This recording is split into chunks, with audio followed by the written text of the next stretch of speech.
الحمد للہ وکفا وسلام علی عبادہ الذین اصطفى اما بعد فاعوذ باللہ من الشیطان الرجیم بسم اللہ الرحمن الرحیم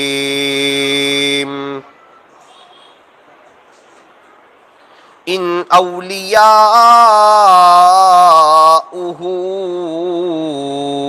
الا المتقون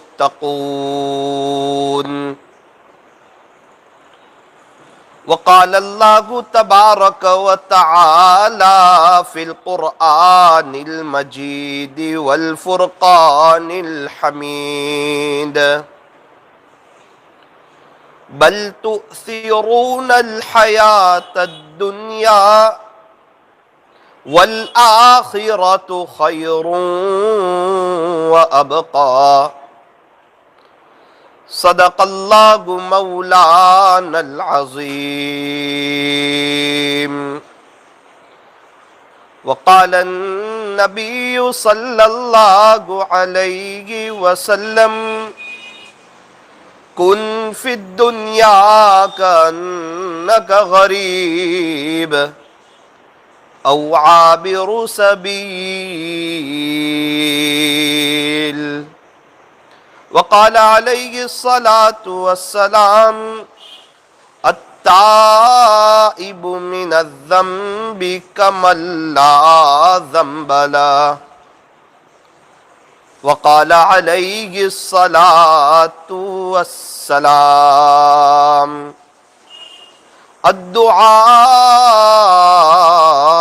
مخ العبادة رواہ الترمذی وصدق رسولہ النبی الکریم ونحن على ذلك لمن الشاہدین والشاکرین والحمد للہ رب العالمین۔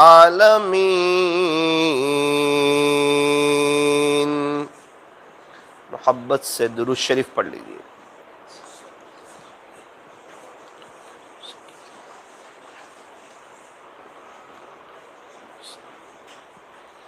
اللہ تبارک و تعالی ہمارے درود شریف پڑھنے کو قبول فرمائے۔ کوئی بھی نیک عمل کرے اس کے بعد اللہ تعالیٰ سے یہ دعا کرنی چاہیے کہ باری تعالیٰ آپ اس کو قبول فرما لیجئے۔ نماز پڑھ کر باہر نکلیں، کہیں اللہ جی آپ اسے قبول فرما لیجئے۔ تسبیحات پڑھی، پیارے اللہ آپ اسے قبول فرما لیجئے، کیونکہ اگر اللہ نے قبول فرما لی تو ہمارا کام بن گیا اور انشاءاللہ بڑے پیمانے پر آخرت کی تیاری ہو جائے گی، اور ساری جو محنت ہے یہ قبولیت کی ہے کہ اللہ کو پسند آ جائے۔ اسی لیے فرمایا کہ انسان کوئی بھی نیک عمل کرے صرف اور صرف اللہ کو راضی کرنے کے لیے کرے، صرف اور صرف اللہ کو راضی کرنے کے لیے، اس میں اس کی اور کوئی غرض نہ ہو اور کوئی چاہت نہ ہو، ایک ہی نیت۔ کیا نیت؟ فرمایا کہ میرا اللہ راضی ہو جائے، میرا خالق راضی ہو جائے، میرا مالک راضی ہو جائے، میرا پالنہار راضی ہو جائے۔ کیونکہ ہمیں جو پیدا کیا نا وہ اللہ نے پیدا کیا، اور کچھ وقت کے بعد ہمیں اللہ ہی کے پاس جانا ہے۔ بھئی آئے کہاں سے؟ کہ اللہ کے پاس سے۔ جانا کہاں ہے؟ فرمایا کہ اللہ کے پاس جانا ہے۔ ہم نے دیکھا کہ دنیا میں انسان جس جگہ کا سفر کرتا ہے وہاں کے لیے تیاری کرتا ہے، محنت کرتا ہے، یہاں تک کہ انسان کا حج کا سفر ہو 40 دن 42 دن، پھر کیا ہو رہا ہے؟ فرمایا محنت ہو رہی ہے، ایک خوشی ہے دل کے اندر، بھئی کہاں جا رہے ہو؟ کہ حج میں جا رہا ہوں، اللہ کے گھر جا رہا ہوں، اور بڑا مبارک سفر ہے اور عشق و مستی کا سفر ہے، اور انسان کے دل کے اندر ایک خوشی کی لہر ہے، اب کپڑے بنا رہا ہے، بیگ تیار ہو رہی ہے، سامان لے رہا ہے، احرام خرید رہا ہے۔ بھئی کیا کر رہا ہے؟ کہ حج پہ جانا ہے، اس کی تیاری کر رہا ہوں۔ ریٹرن کب آؤ گے؟ کہ اگر زندگی رہی تو 40 دن کے اندر ریٹرن آ جاؤں گا۔ تو دیکھا یہ گیا کہ انسان 1 مہینے کا، 1 ہفتے کا یا تفریح کا سفر کرتا ہے تو صرف یہ نہیں کہہ دیتا کہ میں تو جا رہا ہوں، بلکہ پوری تیاری کرتا ہے۔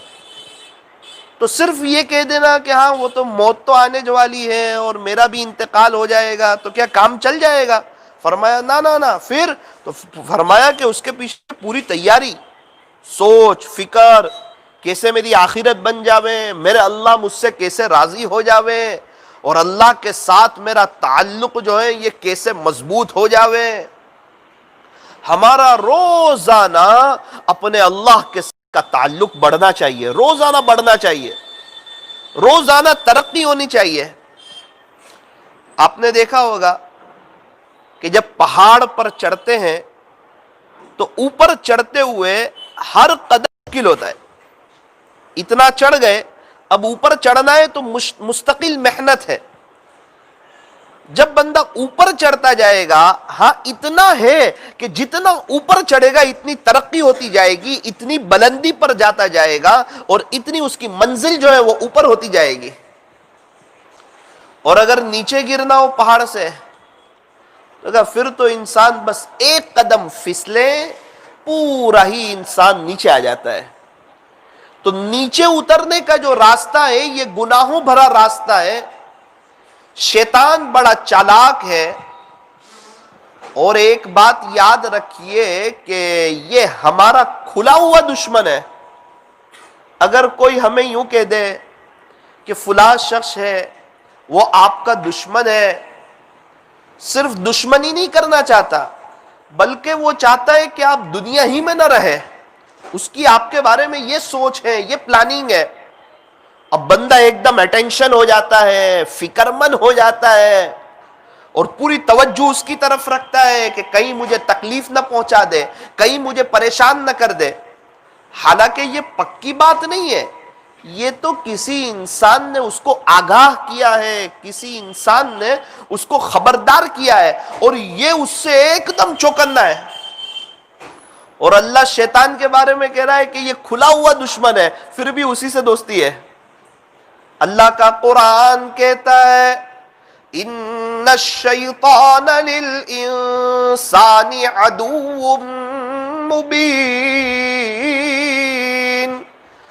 کہ بے شک شیطان انسان کا کھلا ہوا دشمن ہے، عدو مبین، کھلا ہوا دشمن ہے۔ شیطان کیا کرنا چاہتا ہے؟ کہ انسان کو گمراہ کرنا چاہتا ہے۔ شیطان چاہتا ہے کہ میں جہنم میں جاؤں گا، اس کو بھی ساتھ لے کے جاؤں گا، میں مردود بنا اسے بھی مردود بناؤں گا، اسے اللہ کی نظروں سے گراؤں گا۔ اس لیے شیطان کی پوری کوشش ہوتی ہے کہ وہ انسان کے نیک اعمال کو ضائع کرے، اسی لیے اس کو بدعات میں لگاتا ہے، اسی لیے اس کو شرک میں لگاتا ہے۔ اور یہ انسان اللہ کی نظر سے کیسے گرے، اس لیے وہ گناہ کرواتا ہے، اور گناہ بڑے میٹھے انداز میں، بڑے خوبصورت پلاننگ کے ساتھ کرواتا ہے۔ اس کو کہتا ہے اس بار گناہ کر لے، بد نظری کر لے، تنہائی میں موبائل کا غلط استعمال کر لے، بعد میں توبہ کر لینا، اللہ تو بڑے غفور الرحیم ہے، وہ تو تجھے معاف کر دیں گے، ابھی تو کر لے۔ میرے عزیز، ایک گناہ دوسرے گناہ کا دروازہ کھولتا ہے۔ ایک گناہ کیا اب دوسرا گناہ، دوسرا کیا اب تیسرا گناہ، اور اگر اس گناہ کی عادت ہو گئی اور لت لگ گئی تو وہ گناہ پھر عام طور پر خدا کی نظر سے گرا کے رہتا ہے اور اس کی آخرت کو برباد کر کے رہتا ہے۔ اور یہ سمجھ رہا ہے کہ اللہ بڑے غفور الرحیم ہے، بے شک ہے، لیکن جب اللہ پکڑ کرنے پر آتے ہیں پھر کیسے پکڑ ہو جاتی ہے؟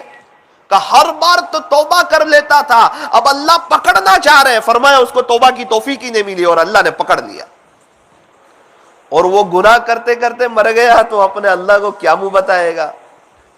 قبر کا معاملہ مشکل، حشر کا معاملہ مشکل، حساب کتاب کے وقت کا معاملہ مشکل. اس لیے یوں فرمایا کہ شیطان کو اپنا کھلا ہوا دشمن سمجھنا اور اس سے سچی پکی دشمنی کرنا.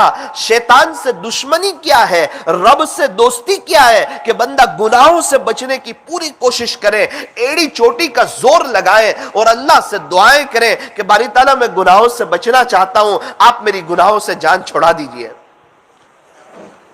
رابعہ بصریہ رحمت اللہ علیہا اپنے اللہ سے دعا کرتی ہے رات کو کہ پیارے اللہ، جس طرح آپ نے آسمان کو زمین پر گرنے سے روکے رکھا، چونکہ یہ عمارتیں جو ہوتی ہیں، یہ بلڈنگ جو ہوتی ہے، یہ مسجد جو ہوتی ہے، اس کی چھت جو رکتی ہے وہ ستون پر رکتی ہے، وہ پلر پر رکتی ہے.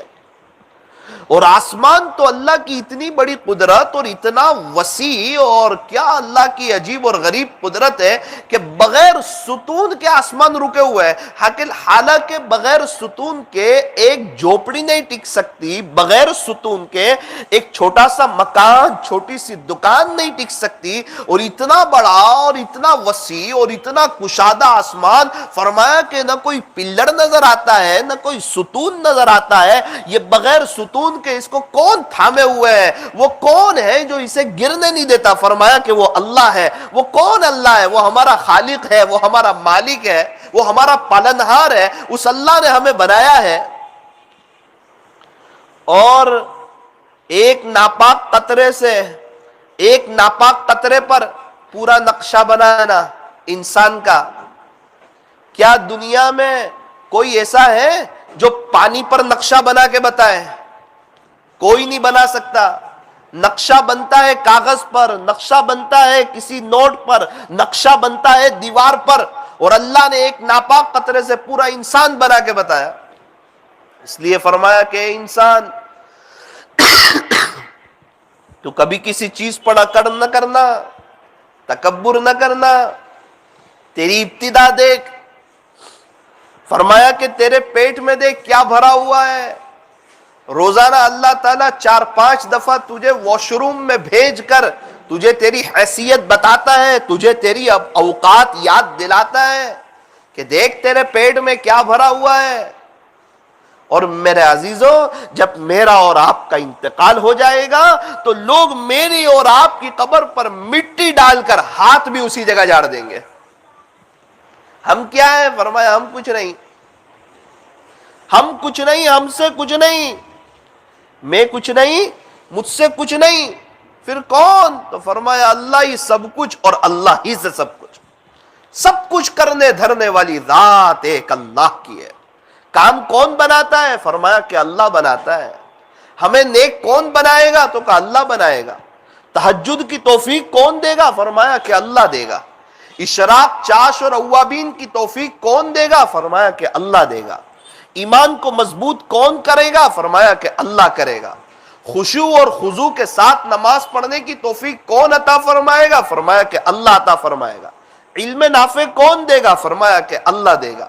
ہر وقت اللہ کی یاد میں رہنے کی توفیق یہ کون دینے والا ہے؟ فرمایا کہ اللہ دینے والے ہیں. اچھے اخلاق کہاں سے ملیں گے؟ فرمایا کہ اللہ کے پاس سے ملیں گے. اخلاص کی دولت ہر ایمان والا چاہتا ہے. فرمایا کہاں سے ملے گی؟ تو کہا اللہ کے پاس سے ملے گی. لایانی چیزوں سے ہم کیسے بچیں گے؟ فرمایا کہ اللہ چاہیں گے تو بچ جائیں گے. سوال ہوتا ہے کہ اللہ تو چاہ ہی رہے ہیں کہ ہم یہ سب کام کریں. میرے عزیزوں، ہم ہاتھ بھی تو اٹھائیں، ہاتھ تو پھیلائیں، اپنے دامن تو پھیلائیں، اپنی طلب اور اپنی تڑپ اپنے مولا کو بتائے تو صحیح کہ اللہ میں آپ کے نیک بندوں میں شامل ہونا چاہتا ہوں، میں نیک بننا چاہتا ہوں، میں مخلص بننا چاہتا ہوں، میں چاہتا ہوں کہ میرا ایمان صحابہ جیسا بن جائے. اے اللہ، میری نمازوں میں غفلت ہے، بہت غفلت ہوتی ہے، وضو میں، نمازوں میں. اے اللہ، دنیا کی باتیں ہو جاتی ہے وضو کرتے کرتے. اے اللہ، زیادہ پانی استعمال ہو جاتا ہے، میرے مالک مجھے معاف کر دیجئے، نمازوں میں میری غفلت ہوتی ہے، میں اذان سن کے مسجد نہیں آتا، میں جماعت کا وقت دیکھ کر مسجد میں آتا ہوں، اے اللہ میرا بازاروں میں اور دوستوں کی مجلسوں میں اور دوستوں کی محفلوں میں تو میرا دل لگتا ہے، چائے کی دکانوں پر میں آدھا گھنٹہ دینے کے لیے تیار ہوں، اور مسجد سے میں کب جلدی سے چلا جاؤں یہ میری عادت ہے۔ اے اللہ میں مسجد کی چار دیواری میں اپنا زیادہ وقت گزارنا چاہتا ہوں۔ دنیا میں اللہ کی نزدیک، اللہ کے یہاں سب سے پسندیدہ جگہ کون سی ہے؟ فرمایا کہ یہ مساجد ہے، مسجدیں ہیں، یہ اللہ کی نگاہ میں سب سے پسندیدہ جگہ ہیں، اور بازار ہے یہ اللہ کی نگاہ میں سب سے زیادہ ناپسندیدہ جگہ ہے۔ تو جو اللہ کی نظر میں ناپسندیدہ جگہ ہے اس میں ہمارا وقت زیادہ لگ رہا ہے، اور جو اللہ کی نظر میں پسندیدہ جگہ ہے وہاں ہم اذان کے ساتھ آنے کے لیے تیار نہیں۔ ارے نمازوں کے بعد ہاتھ پھیلانے کے لیے، دامن پھیلانے کے لیے ہم تیار نہیں۔ میرے عزیزو، اگر ہم چاہتے ہیں کہ ہمارے مسئلے حل ہو جائیں، اگر ہم چاہتے ہیں کہ ہمارا تعلق اللہ کے ساتھ مضبوط ہو جائے، اگر ہم چاہتے ہیں کہ اللہ ہمیں ولایت کا نور عطا فرمائے، اگر ہم چاہتے ہیں کہ ہمیں تقوی ملے، اگر ہم چاہتے ہیں کہ اللہ کے نیک بندوں کی جو صفات ہے اللہ وہ ہمیں عطا فرمائے، اگر ہم چاہتے ہیں کہ عباد الرحمن کی جو صفتیں اللہ نے بیان فرمائی ہے اللہ وہ صفات ہمیں عطا فرمائے، ہم کیا کریں؟ فرمایا کہ اپنے مولا کے سامنے ہاتھ پھیلائے۔ ابھی ایک شخص کے یہاں شادی تھی، مسئلہ مشکل ہو رہا تھا، ایک بزرگ کے ساتھ میں تھا، وہ کہنے لگے ارے بھائی یہ صرف پیسے سے کام نہیں بننے والا، مصلی بچھاؤ، مصلی بچھاؤ، اللہ سے مانگو اللہ کام بنائے گا۔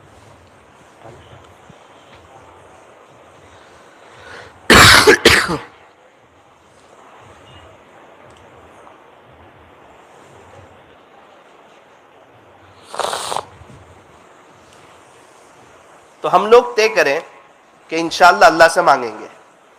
کون کون طے کرتا ہے؟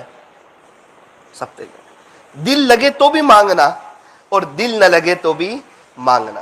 فرمایا مانگو اسی سے جو دے خوشی سے اور نہ کہیں کسی سے۔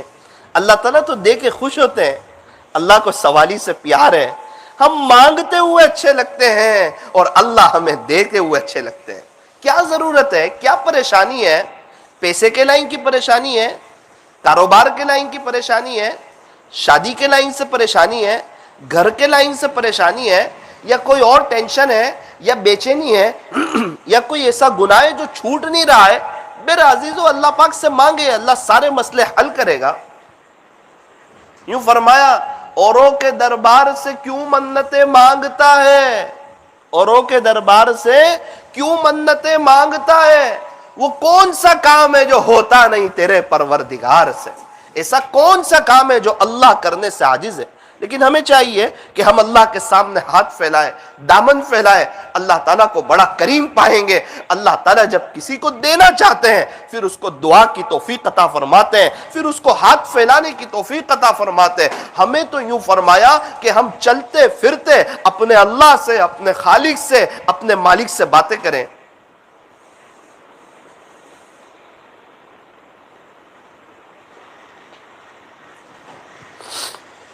مسجد آ رہے ہیں، اب اللہ سے باتیں کرتے کرتے آئے، کیا باتیں کریں؟ اے اللہ آپ کا کرم ہے کہ میں جمعہ کی نماز ادا کرنے کے لیے مسجد جا رہا ہوں، یہ آپ ہی کا فضل ہے، آپ ہی کا احسان ہے، ورنہ میں گنہگار، میرے قدم گنہگار، اور آپ کی مسجد یہ پاک صاف جگہ، کہاں یہ میرے قدم اور کہاں یہ آپ کی مسجد؟ یہ تو آپ کا احسان ہے، آپ ہی نے بلایا ہے، آپ کا کرم ہے۔ اے اللہ اب میں دھیان کے ساتھ نماز پڑھنا چاہتا ہوں، میں چاہتا ہوں کہ نماز میں میرا دھیان لگ جائے اور میں خشوع اور خضوع کے ساتھ نماز پڑھوں، ایسی نماز پڑھوں کہ یہ نماز مجھے بے حیائی اور برائی کے کاموں سے روک دے۔ نماز کی تاثیر ہے ان الصلاۃ تنہا عن الفحشاء والمنکر، بے شک نماز بے حیائی اور برائی کے کاموں سے روک دیتی ہے۔ یہ اللہ کا قرآن کہتا ہے، اور اللہ کا قرآن تو ایسی کتاب ہے جس میں شک کی کوئی گنجائش ہی نہیں۔ ذالک الکتاب لا ریب فی، سورہ بقرہ شروع ہو رہی ہے، اللہ فرماتے ہیں الف لام میم، کیا ترجمہ کا نہیں پتا، کس کو معلوم ہے؟ فرمایا کہ اللہ جانتے ہیں۔ انسان سے کہا کہ پہلے اپنی جہالت کا اقرار کر، بڑے بڑے اللہ والوں کو پوچھو الف لام میم کا کیا ترجمہ، کہیں گے اللہ ہی جانتا ہے۔ حامیم کیا ترجمہ، فرمایا کہ اللہ ہی جانتا ہے۔ کاف ہا یا عین صاد کیا ترجمہ، فرمایا کہ اللہ ہی جانتا ہے۔ کئی صورت ایسی ہے اس کی ابتدا ان الفاظ سے ہو رہی ہے کہ اس کا ترجمہ صرف اللہ ہی جانتا ہے۔ انسان سے کہا اپنی جہالت کا اقرار کر، پھر آگے تو اللہ کا قرآن پڑھ۔ یہ کہ مجھے کچھ نہیں آتا، میں کچھ نہیں، مجھ سے کچھ نہیں، اللہ سب کچھ اور اللہ ہی سے سب کچھ۔ کیا فائدہ فکر بے شو کم سے ہوگا، ہم کیا ہیں کہ جو کوئی کام ہم سے ہوگا۔ ابھی تک جو کچھ ہوا کرم سے تیرے، آگے بھی جو کچھ ہوگا تیرے کرم سے ہوگا۔ تو پھر ہمیں کیا کرنا ہے؟ فرمایا ہمیں اپنے بس کی محنت کرنی ہے، کوشش کرنی ہے، نتیجہ اللہ کے ہاتھ میں۔ ہمارے دل کے اندر امت کی فکر ہو، امت کا درد ہو، امت کا غم ہو، امت کی کڑن ہو، ہم جائیں ایک ایک کے پاس، ملاقاتوں میں جائیں، اللہ کا تعارف کروائیں، اللہ کی پہچان کروائیں۔ یہ ملاقاتوں کو معمولی نہ سمجھیں۔ عام طور پر دنیا میں جو ملاقات ہو رہی ہے وہ پیسے کے خاطر کسی نہ کسی غرض سے ہو رہی ہے۔ اللہ کے دین کے خاطر بھی ایک دوسرے سے ملنا جلنا ہو کہ یہ ملاقات جو ہو رہی ہے اس میں ہمارا جو تعلق، اس کے ساتھ جو باتیں ہو رہی ہے یہ صرف اور صرف اللہ کی رضا کے لیے ہو رہی ہے، نہ کوئی غرض وابستہ ہے، نہ کوئی اور چیز وابستہ ہے۔ ملاقات کیوں ہو رہی ہے؟ کہ بھائی میری بھی آخرت سنور جائے، تیری بھی آخرت سنور جائے۔ یہ درد ہو سینے کے اندر۔ فرمایا فکر نبی جس کے سینے میں ہے وہ مدینے میں نہ ہو کر بھی مدینے میں ہے، اور فکر نبی جس کے سینے میں نہیں ہے وہ مدینے میں ہو کر بھی مدینے میں نہیں ہے۔ یہ درد، یہ فکر، یہ امت کا غم، یہ سب کیا کرنا ہے؟ فرمایا کہ یہ اللہ سے مانگنا ہے۔ اللہ کے راستے میں وقت لگا کر، در در کی ٹھوکریں کھا کر، ایک ایک کے پاس جا کر اور منت سماجت کر کے کہ بھائی آ جاؤ اللہ کی طرف، آ جاؤ اللہ کے گھر میں، آ جاؤ اللہ کو راضی کرنے کے لیے۔ دیکھو اللہ بڑے غفور الرحیم ہے، وہ معاف کرنے کے لیے تیار ہیں، وہ معافی مانگنے والے کو پسند فرماتے ہیں، وہ تو معاف کر کے خوش ہو جاتے ہیں۔ اللہ کے یہاں تو توبہ کا دروازہ جب تک کھلا ہوا ہے، وہاں تک کوئی بھی آ جائے ہمیشہ ویلکم پائے گا، مرحبا پائے گا، اہلا و سہلا پائے گا، خدا کو استقبال کرتے ہوئے پائے گا، اللہ کو بڑا کریم پائے گا۔ وہ اللہ کبھی تانا نہیں دیتا، وہ اللہ کبھی پچھلی باتوں کو دہراتا نہیں، پچھلی باتیں یاد دلاتا نہیں، وہ اللہ خوشی سے استقبال کرتا ہے۔ وہ اللہ تو چاہتا ہے کہ ہم اللہ کی طرف آ جائے، رجوع اللہ ہو جائے، انابت اللہ ہو جائے، اور ہمارا تعلق اللہ کے ساتھ مضبوط ہو جائے۔ یوں فرمایا کہ دنیا میں کوئی کسی کا اتنی شدت سے انتظار نہیں کرتا جتنا اللہ اپنے بندوں اور اپنی بندیوں کی توبہ کا انتظار کرتا ہے۔ یہ وقت ہے توبہ کرنے کا، یہ وقت ہے اللہ کو منانے کا، یہ وقت ہے اللہ کو راضی کرنے کا، یہ وقت ہے اللہ سے صلح کرنے کا، یہ وقت ہے دل کی تار اللہ سے جوڑنے کا، یہ وقت ہے جوانی اللہ پر فدا کرنے کا۔ یہ دنیا کی زندگی جو ہے یہ کھیل کود نہیں ہے، یہ تماشا نہیں ہے، یہ عبرت کی جگہ ہے۔ فرمایا کہ جگہ جی لگانے کی دنیا نہیں ہے، یہ تو عبرت کی جا ہے، تماشا گاہ نہیں ہے۔ عقل مند یہاں سے سے عبرت حاصل کرتا ہے. اس لیے فرمایا کہ جو لوگ دنیا سے جا رہے ہیں ان سے عبرت حاصل کرو. اسی لیے فرمایا کہ قبرستان کے چکر لگاؤ اور قبرستان میں جاتے رہو. ارے ذرا دیکھو تو صحیح قبرستان میں کیسا سناٹا چھایا ہوا ہے. ڈاکٹر، انجینئر، وکیل، پروفیسر، علماء، اللہ والے اور بڑے بڑے تاجر اور بڑے بڑے بزنس مین اور بڑے بڑے ملازم یہ سب سوئے ہوئے ہیں، اور اچھے میں اچھا بولنے والے اور اچھی اچھی باتیں کرنے والے آج قبر کے اندر سوئے ہوئے ہیں اور پورا سناٹا چھایا ہوا ہے. اے انسان، ان قریب تجھے بھی اس دنیا سے جانا ہے. یہ دنیا جو ہے یہ دل لگانے کی جگہ نہیں ہے. کہاں گئے تیرے پردادا، کہاں گئے ان کے ابا، کہاں گئے ان کے ابا. یہ 150 سال پہلے والا صورت میں کوئی نظر نہیں آتا. یہ 200 سال پہلے والا صورت میں کوئی نظر نہیں آتا. آج سے 50-60 سال پہلے میرا اور آپ کا تصور نہیں تھا. اگر یہ دنیا کا نظام آگے چلا تو کچھ وقت کے بعد 50-60-70 سال کے بعد پھر میرا اور آپ کا تصور نہیں ہوگا. ہم آئے کہاں سے؟ فرمایا کہ اللہ کے پاس سے. جانا کہاں ہے؟ تو کہا اللہ کے پاس جانا ہے. تو کیا اللہ کو ناراض کر کے چلے جائیں گے؟ کیا بد نظری کرتے کرتے چلے جائیں گے؟ کیا موبائل کا غلط استعمال کرتے کرتے چلے جائیں گے؟ کیا جھوٹ بولتے بولتے چلے جائیں گے؟ کیا غیبت کرتے کرتے چلے جائیں گے؟ کیا واٹس ایپ کو اپنا کر اللہ کے قرآن کو ایک طرف رکھ کے چلے جائیں گے؟ نا نا نا نا. پھر کیسے جائیں؟ فرمایا ایسے جائیں کہ اللہ خوش ہو جائے. اگر موت کے وقت اللہ خوش ہے تو موت سے بڑا خوشی کا کوئی پیغام نہیں، اور اگر موت کے وقت اللہ ناراض ہے تو موت سے زیادہ غمگین، موت سے زیادہ خطرناک، موت سے زیادہ سخت زہریلا کوئی پیغام نہیں. موت سے کس کو رستگاری ہے؟ موت سے کس کو چھٹکارا ہے؟ آج وہ تو کل ہماری باری ہے. مجھے اور آپ کو جانا ہے، اللہ کے پاس جانا ہے. ایک دن میرا اور آپ کا انتقال ہو جائے گا. یہ آنکھیں بند ہو جائے گی، ہاتھ رک جائیں گے، پیر تھم جائیں گے. میرے عزیزو، جسم زمین کے نیچے اور روح پر چلی جائے گی. میں اور آپ اللہ کو پیارے ہو جائیں گے. ہم کیسے دنیا سے جائیں؟ فرمایا کہ اپنے اللہ کو راضی کر کے جائیں.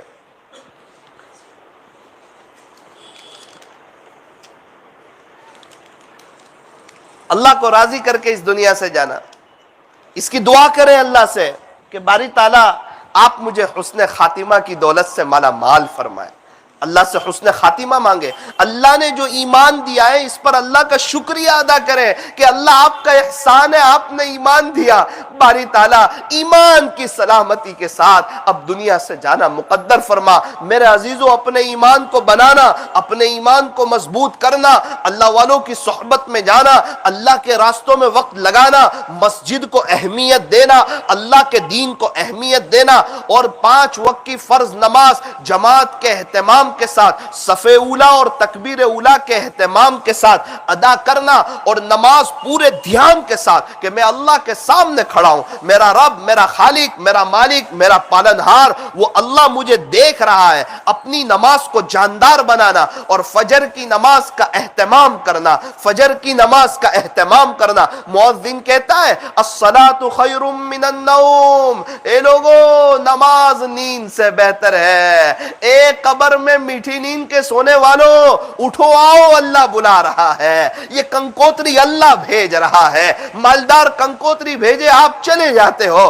یہ اللہ کا مؤذن بلا رہا ہے. وہ حی علی الصلاۃ کہہ رہا ہے، آؤ نماز کی طرف. وہ حی علی الفلاح کہہ رہا ہے، او میٹھی نیند میں کامیابی کو تلاش کرنے والوں، او راتوں کو لیٹ سونے والوں، آؤ حی علی الفلاح، آؤ کامیابی کی طرف. ہمیں تو چاہیے تھا کہ ہم جلدی سو جاتے تاکہ تہجد میں اٹھتے. عجیب فضا ہوتی جا رہی ہے، راتوں کو لیٹ سونے کا ایک ماحول ہوتا جا رہا ہے. میرا عزیزو، جلدی سونا. کبھی کچھ کام آ جائے، کتنا بھی لیٹ سوئے، 3:30 بجے کیوں سوئے. ہمارے یہاں ایک شخص کا انتقال مکہ مکرمہ میں ہوا. ان کے گھر والوں سے پوچھا گیا کہ یہ تو ان کی جو مشغولی تھی، یہ تو رات 3:30 بجے آتے تھے. فرمایا کہ ہاں میرے شوہر رات 3:30 بجے آتے تھے. اس کے بعد 500 دانے کی ان کے پاس تسبیح تھی، وہ تسبیح پڑھتے. بیوی کہتی ہے میں کچھ کہنا چاہتی، مجھے اشارہ کرتے کہ میں اللہ کو یاد کر رہا ہوں، میں اللہ کا ذکر کر رہا ہوں. وہ پوری تسبیح پڑھتے اور کبھی ایسا نہیں ہوتا کہ ان کی فجر کی نماز ناگا ہوتی.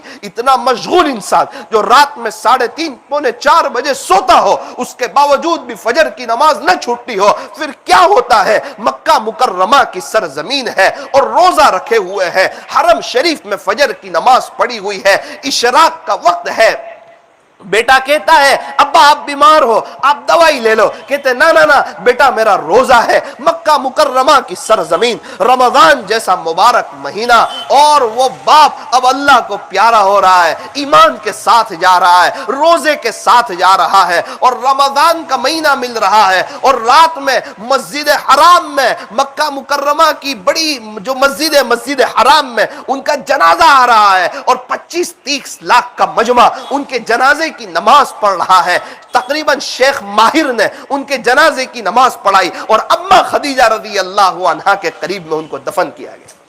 جیسی زندگی ویسی موت. کیا بات ہے کہ ان کی مشغولی تھی. رات 3:30 بجے آتے، اس کے باوجود بھی وہ فجر کی نماز چھوڑنے کے لیے تیار نہیں تھے. مومن چھوڑ سکتا ہے فجر کی نماز؟ فرمایا نا نا نا. مومن نماز کیسے پڑھتا ہے؟ ایک دم دھیان کے ساتھ، میرا اللہ مجھے دیکھ رہا ہے. میرا عزیزو اسی کو سیکھنے کے لیے اللہ والوں کی صحبت میں جانا، اللہ کے راستے میں وقت لگانا. ایک تختی سنا کر میں اپنی بات کو ختم کرتا ہوں، کیونکہ فرمائش کی گئی ہے. میں تو سمجھا شاید نکاح پڑھانا ہوگا. تختی سن لیجئے. الف نے کہا کہ اللہ کا رسول آ رہا ہے. با نے کہا کہ بانی اسلام آ رہا ہے. تا نے کہا کہ تاجدار مدینہ آ رہا ہے.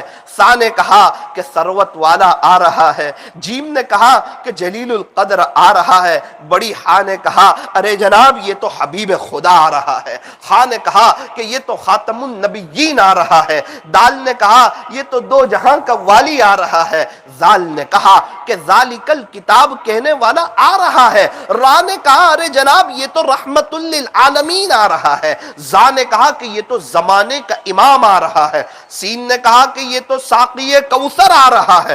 بڑی شین نے کہا کہ یہ تو شافع محشر آ رہا ہے. صاد نے کہا بھائی یہ تو صادق و امین آ رہا ہے. زاد نے کہا کہ ضعیفوں کا ماوا آ رہا ہے. طا نے کہا کہ جو طیب اور مطہر ہے نا جو وہ آ رہا ہے. زا نے کہا کہ یہ تو ظلم کو مٹانے والا آ رہا ہے. عین نے کہا ارے بھائی یہ تو عرب کا تاجدار آ رہا ہے. غین نے کہا کہ غریبوں کا ملجا آ رہا ہے. فا نے کہا کہ فقیروں کا مولا آ رہا ہے. تو بڑی قاف نے کہا کہ قرآن جس پر نازل ہوا تھا نا وہ آ رہا ہے. چھوٹی کاف نے کہا ارے جناب یہ تو کملی والا آ رہا ہے. لام نے کہا کہ لولاک کا مخاطب آ رہا ہے. تو میم نے کہا کہ محمد الرسول اللہ صلی اللہ علیہ وسلم تشریف لا رہے ہیں. نون نے کہا کہ نبیوں کا امام آ رہا ہے. واو نے کہا کہ یہ تو والضحیٰ آ رہا ہے. چھوٹی ہاں نے کہا کہ یہ تو ہادی برحق آ رہا ہے. یا نے کہا کہ یہ تو یاسین آ رہا ہے. یا نے کہا یہ تو یثرب کو مدینہ منورہ بنانے والا آ رہا ہے. اور یا نے کہا کہ یہ تو یکتا انوکھی نرالی شان والا آ رہا ہے. صلی اللہ علیہ وسلم. ہمارے نبی کے طریقوں میں کامیابی ہے. اللہ تبارک و تعالی ہمیں درود شریف کثرت سے پڑھتے رہنے کی اور نبی علیہ السلام کے طریقوں پر چلنے کی اللہ تعالی ہمیں توفیق اور سعادت نصیب فرمائے، اور اللہ ہمیں سچا عاشق رسول بنائے، اور بطور خاص فجر کے نماز کے اہتمام کی اللہ ہمیں توفیق اور سعادت عطا فرمائے.